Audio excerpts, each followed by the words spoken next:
Hey guys, Jason Scudellari with CPP, and today I'm excited to do some interior installs. We got our C10 here and our square body over here. This one's gonna be on hold for a little bit. We're gonna do another video later down the road, but this one we're gonna get started on today. There's nothing wrong with the interior that's in the truck. It's just a little kind of bland and stock. So we called up our friends over at TMI and we picked some colors. We're going with a more modern interior setup. So first things are first, let's get the old interior out so we can get the new interior in. Let's get started. In this truck, we kind of went with something a little more subtle. We didn't want nothing crazy. When we do the square body, we went with a little different color. This one, we went real simple with. So it's a real modern look. And I'm gonna tell you, I'm gonna be honest with you, you really aren't gonna ever get an interior that is custom to your liking, any colors you want, patterns, stitching colors, and for the price. There's just no way. So, you know, typically a interior job could cost you anywhere from, I don't know, $12,000 to $30,000, where, you know, pennies on the dollar, you can go get a TMI kit and again, customize it with your colors, stitching, and all that. But here we go. So we went the black look, and we went the yellow stitching to kind of tie into the truck. We picked out these patterns, and I think it's gonna be a real good look on the car.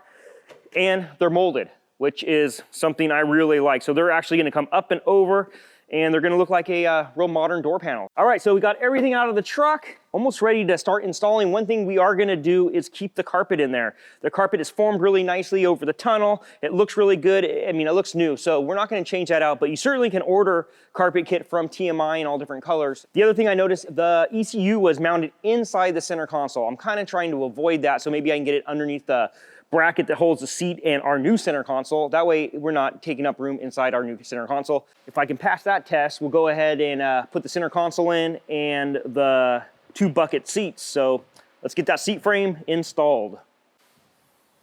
And this should bolt straight up to your factory seat holes, which looks like it's gonna. Yeah, and I still have room under there. I can run the wires under there, maybe put the computer back here. All we really need to do is have access to the OBD2 port, which is here. It's got plenty of wire, so I can mount that anywhere. All right, this is gonna work out good.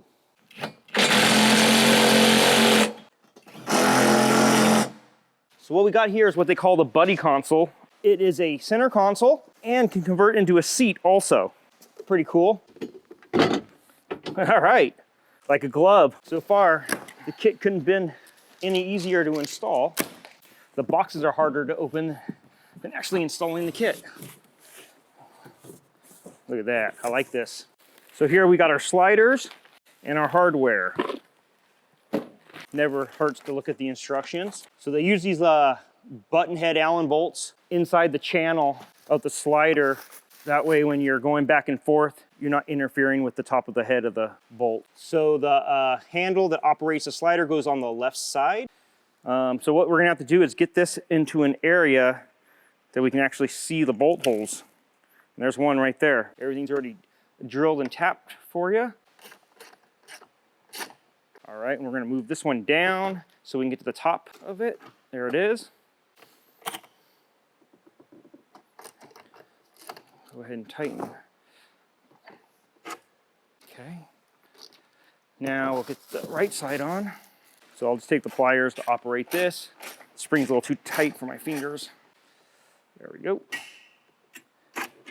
Perfect.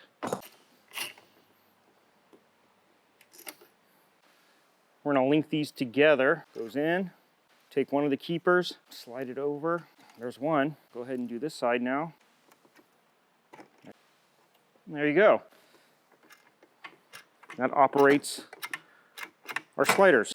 Kind of a little tech tip here is before you put the seat in, make sure your sliders are both located in the same spot. That way the studs drop into the holes. Alrighty, we'll get the seat installed.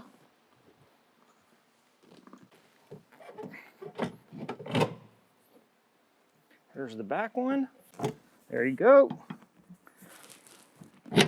Perfect. All right. All right, seat's comfortable. I like to recline a little, so I'll bring the seat forward a little bit. Recline it back a hair. Buddy's seat needs to come forward just a little. There we go. All I'm missing is nice iced tea over here and well, a driver's seat too, so better get that going.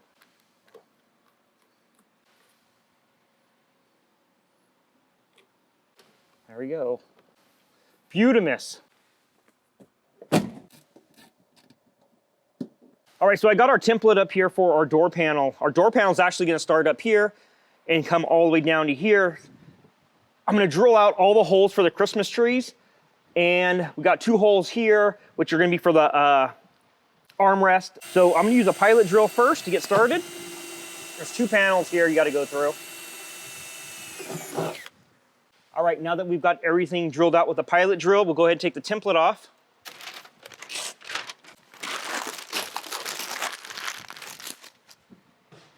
And we'll come in with a 9/32 drill bit.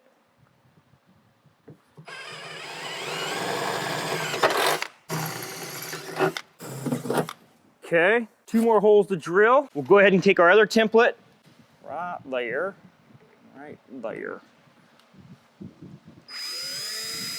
With a 16th drill bit. I'm gonna go ahead and take off any grease and wax up here, and I'll show you why in a second. Under here is double-sided tape. That's what holds the top lip on, and it actually works pretty good. We're gonna go ahead and slot these out where your window crank goes and your lever to open the door. What I do is a cross and then another slit on each side. All right, we'll go ahead and put our bracket on. Door panel will attach to this also. That way when you're pulling your door shut, it's got something to keep it sturdy. These are those 16th inch holes. Now we can put the door panel on, and here we go. I'm lining up all the Christmas trees now that we pre-drilled with the template. There's 1, 2. Nice. Nice. I like just to make sure this top is really stuck to it. Okay, so we'll go ahead and pop this in. Nice snug fit.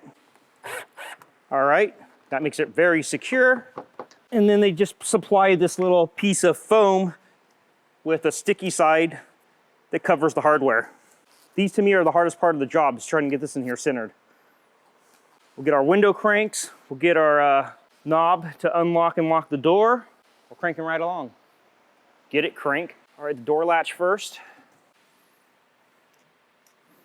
Our window crank. There we go. All right, door panel is done. I got to do a dash pad, put a steering wheel and hub on, and shoot. Not bad for half days of work. All right, in order to get the stock dash pad out, I had to remove part of the glove box, the gauge cluster, drop the column, and I had to do that because there's so many screws holding the stock dash pad in from here, as you come all the way down. So in order to get my hands in there, I had to remove a bunch of stuff. So by far, this has probably been the most, I wouldn't say hard, but just time-consuming part of the job. This dash pad actually hugs real tight in this area here up to here, and there's only 3 studs coming through. So we're gonna go ahead and install this. It's already got the cutouts for the defroster ducts. All right. And we're just gonna fill our way and get those to fall through. All right, that one's through. I'll go ahead and start putting the nuts on there. Again, there's only 3, and it should be pretty secure the way it clamps in there. All right, so we just wrapped up the interior. The last 2 things we had to do was the dash pad and sun visors. The dash pad took a little bit of time, but overall pretty easy, and it fits perfect. We went with that modern look, and we got exactly what we asked for. Very clean, subtle interior. Couldn't be happier. So if you're looking for more of a custom interior without spending all that money, be sure you visit tmiproducts.com.